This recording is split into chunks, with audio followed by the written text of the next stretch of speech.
नमस्कार। आज हम लोग बात करने वाले हैं हिंदी भाषा की बिल्कुल बुनियाद के बारे में, यानी संज्ञा। ये वो शब्द हैं जिनसे हम अपने आसपास की हर चीज को एक नाम देते हैं।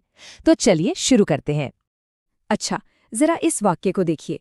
अब सोचिए, इस छोटी सी कहानी में नाम वाले शब्द कौन कौन से हैं जो इसे एक ढांचा दे रहे हैं। सुरेश, स्कूल, घर और हाँ, खुशी का एहसास भी। यही शब्द तो इस कहानी की जान है। तो सवाल ये उठता है कि एक व्यक्ति, एक जगह और एक एहसास, इन तीनों में क्या चीज कॉमन है। ये एक तरह की पहेली है कि हमारी भाषा दुनिया की चीजों को कैसे अलग अलग खांचों में रखती है। और इसका जवाब क्या है? ये सभी हैं संज्ञा। सीधी सी बात है, किसी भी व्यक्ति, वस्तु, जाति, भाव या स्थान के नाम को ही संज्ञा कहते हैं। ये इसकी एक सीधी सादी परिभाषा है। तो आज हम क्या क्या देखने वाले हैं? सबसे पहले तो समझेंगे कि संज्ञा है क्या, और फिर इसके पांचों प्रकारों पर एक एक करके नजर डालेंगे। तो चलिए अब इस सफर के सबसे जरूरी हिस्से पर आते हैं। वैसे पहले व्याकरण में मुख्य रूप से 3 ही भेद माने जाते थे, पर अब आधुनिक व्याकरण में संज्ञा के 5 भेद माने जाते हैं। हाँ, बिल्कुल 5। और अगर हिंदी में संज्ञा को अच्छे से समझना है तो इन 5 अलग अलग कैटेगरीज को समझना बहुत जरूरी है।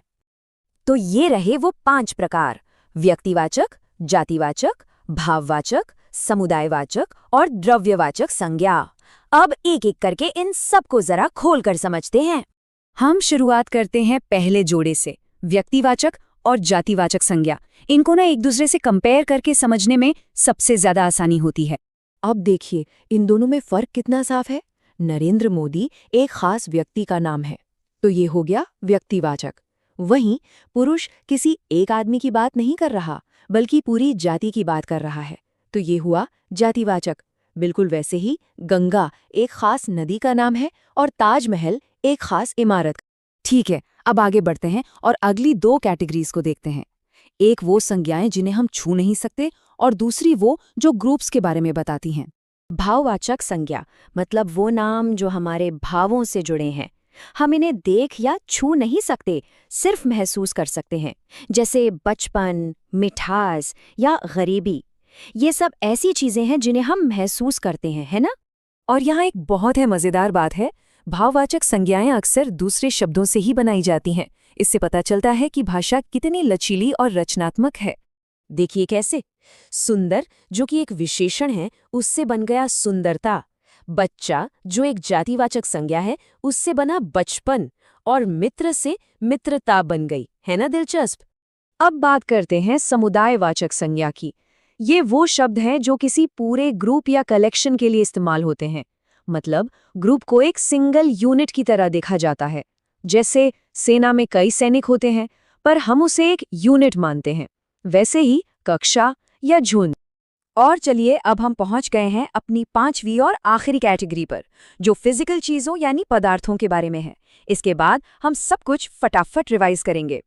द्रव्यवाचक संज्ञा ये वो शब्द हैं जो किसी भी तरह के पदार्थ, धातु या लिक्विड के लिए होते हैं, जैसे तेल, पानी, लोहा, सोना।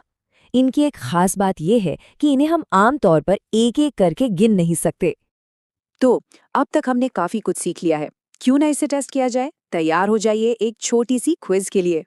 पहला सवाल, झुंड शब्द किस प्रकार की संज्ञा है? समुदायवाचक, भाववाचक या फिर जातिवाचक? थोड़ा सोचिए। और सही जवाब है अ, समुदायवाचक संज्ञा। क्यों? क्योंकि झुंड एक ग्रुप को दिखाता है, जैसे जानवरों का झुंड। बिल्कुल सही। अगला सवाल, इन ऑप्शंस में से व्यक्तिवाचक संज्ञा कौन सी है? छात्र, बचपन या हिमालय? जवाब है स, हिमालय, क्योंकि एक खास पर्वत श्रृंखला का नाम है। छात्र तो कोई भी हो सकता है, वो एक पूरी जाति है। और ये रहा आखिरी सवाल, मिठास शब्द किस प्रकार की संज्ञा है? द्रव्यवाचक, भाववाचक या व्यक्तिवाचक? इसका सही उत्तर है ब, भाववाचक संज्ञा, क्योंकि मिठास एक गुण है, एक एहसास है जिसे हम सिर्फ अनुभव कर सकते हैं। तो हमने संज्ञा के 5 प्रकारों को देख लिया, लेकिन अब असली सवाल ये है कि अब जब हम चीज़ों, जगहों और एहसासों को नाम देना सीख गए हैं, तो ये ज्ञान हिंदी में वाक्य बनाने के हमारे तरीके को असल में कैसे बदलता है? जरा सोचिएगा इस बारे में।